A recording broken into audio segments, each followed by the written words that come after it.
Hi there, it's Pam. So maybe you are like me and you ignored some of the signs that you were in a toxic job or an unhealthy work environment. And now you're trying to figure out, how do I get out of this? It's really tough. I feel for you and I hear you. So this was me a couple of years ago. I had taken a teaching job back in my hometown and I was looking so forward to it in a lot of ways. I was excited. I thought, well, this will be the final leg in my career. And there was just a lot of reasons why I wanted this job to work out. And I think that's why I ignored the glaring red flags. I thought I could deal with them.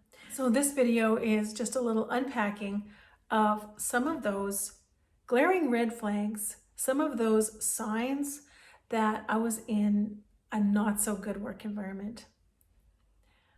The first sign that I ignored in general, because there were a lot of specific signs to this place and this institution and this type of job, but I'm going for more general signs that could apply to all kinds of work environments. So the very first sign was high staff turnover.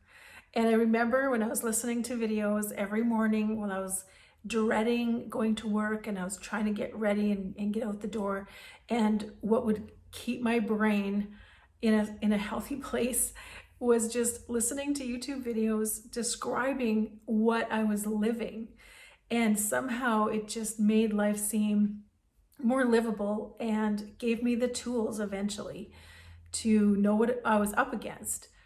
And so high staff turnover, that was the first one.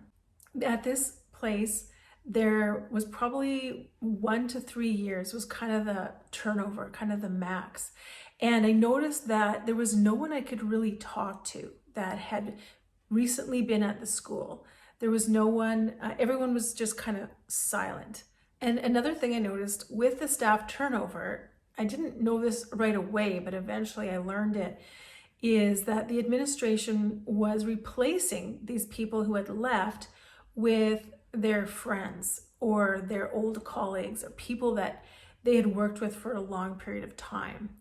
And so in effectively kind of surrounding themselves with people who they could control basically, and also who would be less likely to leave.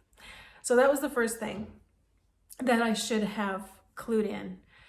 When you have a job and everyone is new, or everyone says, oh yeah, we've lost a lot of people lately, you can just tell, okay, there's a reason for that. People don't just quit jobs, especially in this day and age, because, they feel like it, right? So watch for that. The second thing was pushing boundaries and gaslighting right out of the gate. So one of the boundaries that I had drawn was about my schedule. I'd had some difficulties, with health and burnout, and I was just upfront and realistic about those things, which maybe in hindsight, maybe I shouldn't have done.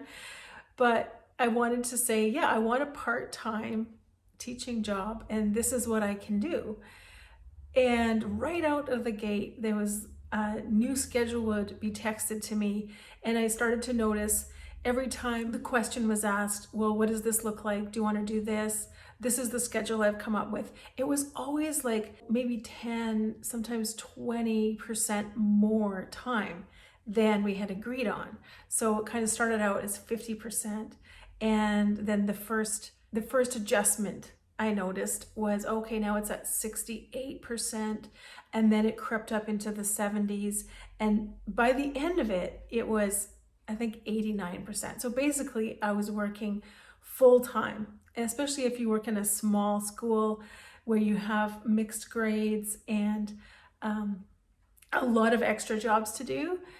It really feels like full time. So pushing boundaries and then gaslighting about those boundaries right out of the gate. So the schedule would shift, and then it was like, oh no, oh, I didn't notice that, or oh no, I thought we agreed to this, or that's not what I said.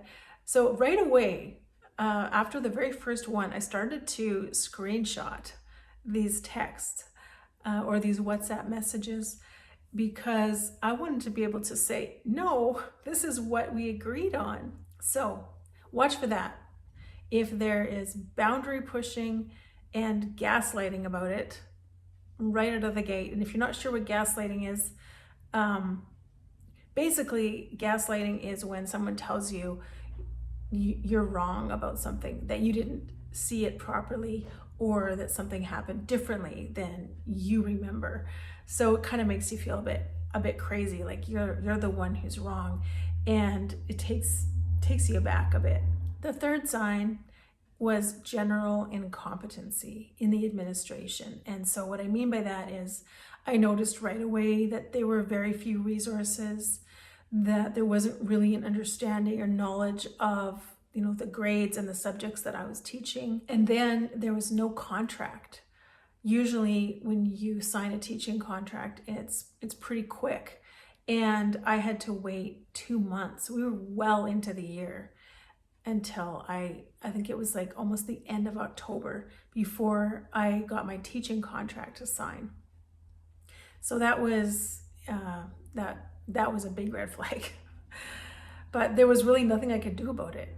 I mean, that was just the way it was. So I noticed that a lot of this incompetency was happening. There were always excuses. There were always these cut and dried, foolproof reasons why it was the way it was. And then if that didn't work, there was a lot of emotionalism, a lot of emotional outbursts and manipulation, kind of like emotional blackmail in a way. So something would go wrong. There was some kind of incompetency in the administration, some kind of drop in the ball. And what would happen is there would be tears, there would be, I'm just going through so much, or I have to go to the doctor, I'm having all these health problems. And everyone had a lot of compassion. So rather than dealing with the problem that we were facing, we would end up, and this was a Christian institution, we would end up surrounding this administration and praying, and I was just like, wow. I mean, that's also a form of spiritual abuse, really, spiritual manipulation, when you use spiritual things to kind of bypass. I think the term is actually spiritual bypassing in an abusive situation where you can't deal with something head on, you can't face the reality because of these spiritual reasons.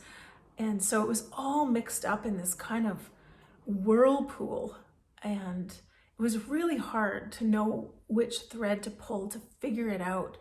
But I slowly started screenshotting, documenting, writing things down so that when I was questioning my reality, I could go back and look at it and say, no, that happened. I remember that. This is what was said. But yeah, general incompetency, and I think there's a lot of that. Unfortunately, a lot of times people get administrative or boss type roles who shouldn't be in those roles. It's always seems like the people that can actually do a good job and handle it are never the ones who want those jobs. Isn't that interesting? Not always, of course, but often. So the fourth sign that I want to talk about today is rules for thee, but not for me. Another red flag with this administration was chronic lateness, chronic unpreparedness. However, no one else could be even 30 seconds late or slightly unprepared, or they would get a talking to in front of everybody there. So for example, in a morning staff meeting, if someone was just slightly late, they would get, raked over the coals in front of all the other staff. But this person, the administrator, was late all the time. So it was just this glaring inconsistency. so many rules for everybody else that they needed to follow. In my classroom, I had to be right on top of student behavior. I had to notice immediately if a student was messaging on their computer or going to YouTube or trying to access a game or something. I was supposed to do that while teaching 2 different grades, while having special needs students that I was also supposed to support and deal with without proper help, and supposed to be watching everybody's computer while I'm teaching. It was impossible. So it was like these impossible to follow rules for everybody else. But the administrator could kind of get away with murder, basically. Maybe I shouldn't say that on YouTube. Could get away with basically anything, right? Coming in late, taking time off, constantly going to appointments, but everyone else, you know, kind of had to toe the line. And the last thing I'm going to talk about today, the last sign, is something I talked about in the first video, and that was triangulation. So I noticed really quickly that conversations were always had behind closed doors with one person, and then there was another conversation behind closed doors with another person, and so there was no open communication, and that was really discouraged. If you tried to bring something up in front of everyone, it was always, well, we're going to talk about that later. And so you could never really get a clear vision, a clear understanding of what was going on, because it was always in these closed door meetings where you were told what you were supposed to believe. And you know, eventually I did start talking to other staff members a little bit and realized pretty quickly that there was a good reason for this triangulation, because if we actually knew what was being said about us, then yeah, it would have changed everything. Or if we actually knew what the plan was, we would have been equipped and empowered to make a decision that was in our best interest, instead of in the administrator's best interest. All right, well, those are 5 signs that I should have noticed. I did notice, and maybe it will help someone else. That's why I'm doing these videos. It's kind of for me to talk it through, and also if there's someone out there that's just like, what is happening? Maybe you can think of some signs, some red flags that have been warning you that you're in a toxic work environment or you're in a really unhealthy place. And in a future video, I'm going to talk about why exactly I left, where the line was, why I didn't stick it out and deal with it and just do what I could, why I chose to leave. So stay tuned for that. Thank you so much for being here. I appreciate it. Like and subscribe if you're interested in this series on toxic jobs, toxic bosses, and how to survive. And I will see you again really soon.